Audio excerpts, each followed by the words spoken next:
Ils ne comprennent pas. C'est pourquoi ils souffrent. Je n'échoue pas. Je suis un succès. Et laissez-moi vous dire quelque chose. Vous savez, vous pourrez juste être assis devant moi maintenant et dire, bien, je suis juste fatigué. Ou peut-être que vous aviez eu un examen professionnel et que vous avez échoué. Et tu dis bien, je viens d'échouer. Celui-là, c'est l'homme t'évaluant. Tu dois comprendre que cela n'a rien à voir avec le reste de ta vie. Tu pourrais avoir un D en classe. Tu pourrais même avoir un F en classe. Mais tu n'as pas D dans la vie.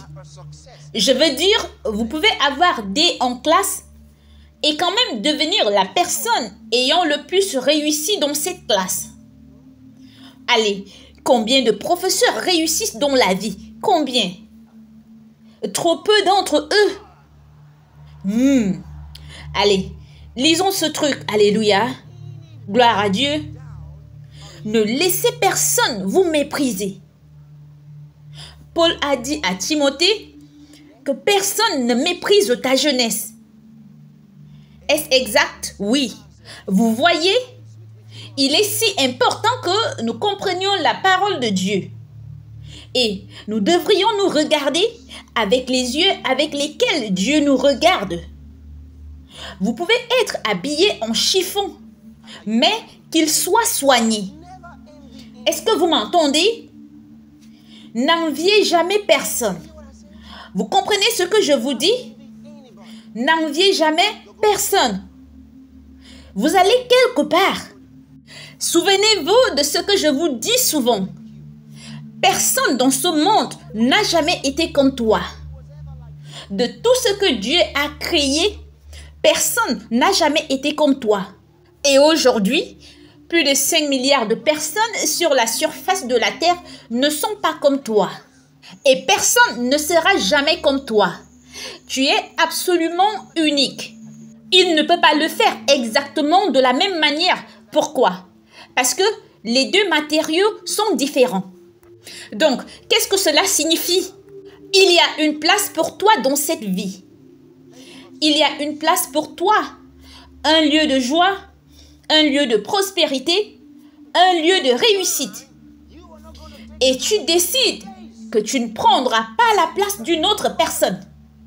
Parce que ça ne marcherait pas. Écoutez, Jésus est mort pour vous. Et ce sang vous a racheté. La Bible dit, car vous avez été racheté à un grand prix. Il vous a racheté. Il a payé pour vous. Avez-vous vu quelqu'un de sensé? Avez-vous vu quelqu'un de sensé qui entre dans un supermarché et dit, je veux acheter des ordures. Apportez des ordures et venez me donner. Donnez-moi juste des ordures. Ou quelqu'un qui vient avec de l'argent et qui dit, je veux acheter des choses inutiles. Ou, s'il vous plaît, prenez mon argent et ne me donnez rien.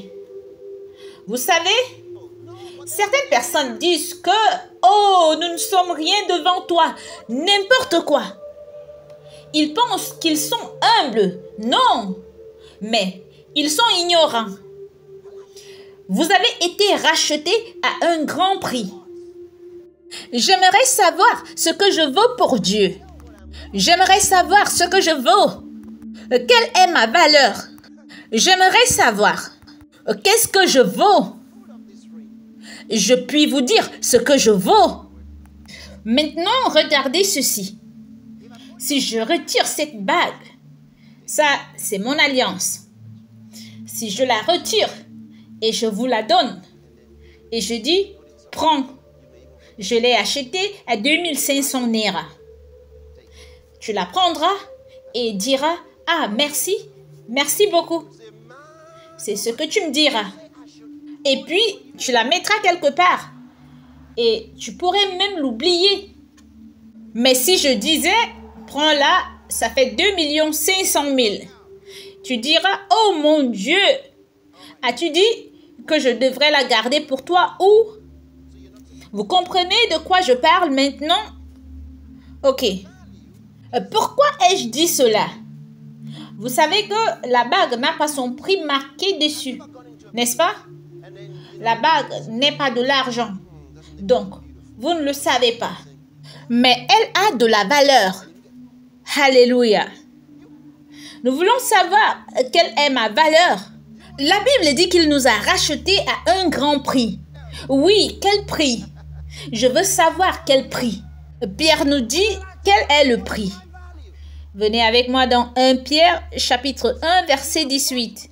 Il dit, sachant que ce n'est pas par des choses périssables, par de l'argent ou de l'or que vous avez été rachetés de votre vaine conduite qui vous a été enseignée par vos pères, non point par des choses corruptibles, comme par argent ou or, mais par le précieux sang de Christ, comme de l'agneau sans défaut et sans tache. Hé! Vous voulez dire que si j'étais le seul être sur terre, l'homme serait mort pour moi? Oui. Vous devez peut-être plaisanter. Ne me dites pas que Dieu me voit aussi précieux pour lui, comme Jésus. Et tu n'es pas sérieux en déclarant cela. Eh bien, la Bible montre avec insistance que oui. Cher Dieu, avec tous mes torts, j'ai autant de valeur à tes yeux. Jésus a-t-il dit quelque chose à ce sujet? Oui. Puis-je vous le lire? Jésus prie au chapitre 17 de l'évangile de Jean. Il prie le Père avant d'aller à la croix. Ça, c'est le chapitre avant qu'il ne soit trahi. Cette prière est si importante pour Jésus. Et alors, il dit à partir du verset 22, « Je leur ai donné la gloire que tu m'as donnée. » Hé! Qu'en est-il de toutes les prophéties que nous avions l'habitude d'entendre? L'Éternel ne partagera jamais sa gloire avec personne. Il parlait dans leur cerveau. Il ne partagera pas sa gloire avec les dieux païens. Mais il nous a donné, je veux que vous remarquiez le temps. Il ne dit pas qu'il va le faire. Au verset 22, il dit, je leur ai donné la gloire. Cela veut dire que je devrais croire en une vie glorifiée. Est-ce que vous m'entendez? Ça veut dire qu'il m'a honoré. Je suis une personne honorée. Donc, à partir d'aujourd'hui, je peux me porter avec dignité. N'attends pas d'avoir des millions d'argent. N'attends pas qu'un homme, quelque part, t'honore. Tu te tiens debout. Tu es un homme de Dieu. Tu es une femme de Dieu. Tu es honoré à la gloire de Jésus. C'est pourquoi je pense que je ne devrais plus mentir parce que je suis une personne glorifiée. C'est pourquoi je pense que je ne devrais pas voler parce que je suis une personne glorifiée. Je suis une personne honorée avec dignité. Merci Jésus. Oh Jésus, je pensais que j'étais une personne déprimée, mais il parle de la gloire qu'il m'a donnée. Je leur ai donné. Il n'a pas dit quand ils prieront assez fort, j'essayerai de leur en donner. Il n'a pas dit j'en donnerai à quelques-uns. Il dit je leur ai donné pour qu'ils soient un, comme nous sommes un. Il prie le Père. Puis il va au verset 23. Ça c'est le plus grand. Écoutez, il dit moi en eux et toi en moi. Il parle au Père. Il dit moi en eux. Ça c'est nous. Et toi, Père, en moi. Hey, allez, ça veut dire, s'il est en moi et que le Père est en lui, ça veut dire que Papa Dieu a aussi sa vie en moi. Alléluia. Regardez ceci. Moi en eux et toi en moi, afin qu'ils soient parfaitement un et que le monde entier connaisse que tu m'as envoyé. Afin que le monde connaisse. Jésus se soucie du fait que le monde connaisse que Dieu l'a envoyé pour faire ce qu'il a fait sur la croix. C'est pourquoi je prêche l'évangile partout. Il veut que le monde entier sache que Dieu l'a envoyé, qu'il n'était pas un homme ordinaire, qu'il est venu du ciel, Dieu l'a envoyé et que ce qu'il a fait sur la croix n'était pas ordinaire. Il a été envoyé par Dieu, regardez ceci, pour que le monde connaisse que tu m'as envoyé et que tu les as aimés comme tu m'as aimé. Il veut que le monde sache que le Père nous a aimés. Il dit que tu les as aimés comme tu m'as aimé. Grande nouvelle. Il veut que le monde sache que le Père nous aime autant qu'il aime Jésus. Écoutez, il veut que le monde sache. Il dit que le monde connaisse. Cela signifie que Jésus se soucie de ma réussite. Il veut que tout le monde sache que Dieu m'aime. Il veut que les gens commencent à témoigner que Dieu aime ce type. Peux-tu voir le désir du Maître? Il veut que le monde connaisse.